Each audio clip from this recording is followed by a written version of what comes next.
Débutons notre entretien avec Michèle Brieux, que nous remercions, qui est auteure, conférencière, qui nous a entretenu de la vie de Nathalie Lemel, une Bretonne sur les barricades de la Commune. C'est le titre de son ouvrage, si vous êtes intéressé. Aujourd'hui, on va parler d'un monsieur que vous connaissez sûrement, c'est Pierre Loti.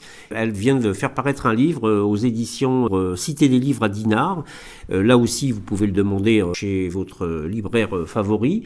Alors, le titre, c'est Le Dandy magnifique, de Julien Viau à Pierre Loti, un itinéraire romanesque. Alors nous connaissons tous, parce que nous ne sommes pas loin de Rochefort, le musée qui n'est toujours pas réouvert d'ailleurs. Je dois dire que le livre sort pour le centenaire. Le centenaire de la disparition de Pierre Loti, ça aura lieu le 10 juin 1923. Voilà, donc on est dans l'actualité bien sûr. Et il n'y a pas que Rochefort, puisqu'on va découvrir que Pierre Loti avait de nombreuses attaches à Bordeaux.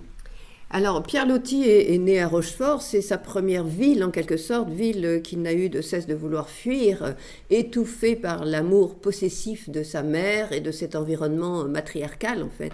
Et il a navigué pour un peu marcher dans la trace de son frère aîné Gustave, qui est décédé d'ailleurs au cours d'une de ses expéditions.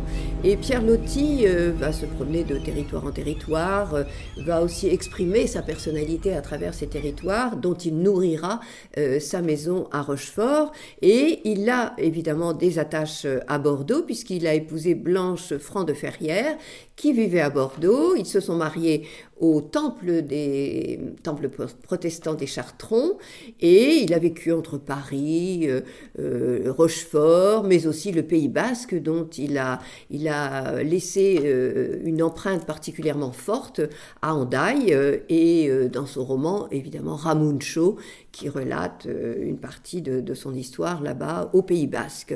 C'est un voyageur, un itinérant, un étonnant écrivain voyageur en quelque sorte, qui nous a légué bon nombre de textes, tous plus ou moins autobiographiques, puisque il a nourri ses voyages de cette écriture d'un journal intime, et à la suite de ce journal intime, il a écrit de nombreux romans qui tournent toujours un petit peu autour de ses propres expériences amoureuses, notamment parce qu'il en a eu beaucoup, et il a eu Blanche, bien sûr, avec qui il a eu un fils, Samuel. Et donc ça a été une vie assez tourmentée, une vie de mélancolie aussi. C'est un être tout en mélancolie et passionné par les voyages, perturbé par la foi, la croyance, la non-croyance. Il a véritablement cherché à savoir s'il était croyant ou pas. Il a été tellement intoxiqué par sa mère qui lui a inculqué une religion à laquelle il devait absolument croire, qu'il est allé chercher lui-même la propre réalité de la religion. Malheureusement, il ne l'a pas trouvée, mais c'est quelqu'un qui a vécu une vie en dehors du temps, qui a montré ô combien il avait des originalités, mais il a traversé aussi cette belle époque. Il a fréquenté les grands salons à Paris, il a gagné aussi ses galons de grand écrivain, il a été académicien un peu poussé par Daudet, qui a voulu absolument le présenter donc à Goncourt pour pouvoir intégrer l'académie. Donc c'est un parcours tant de voyages que d'évocations littéraires, de passions amoureuses, de grandes déceptions amoureuses, et où toujours il y a la mer, l'omniprésence de la mer et la religion, bien évidemment.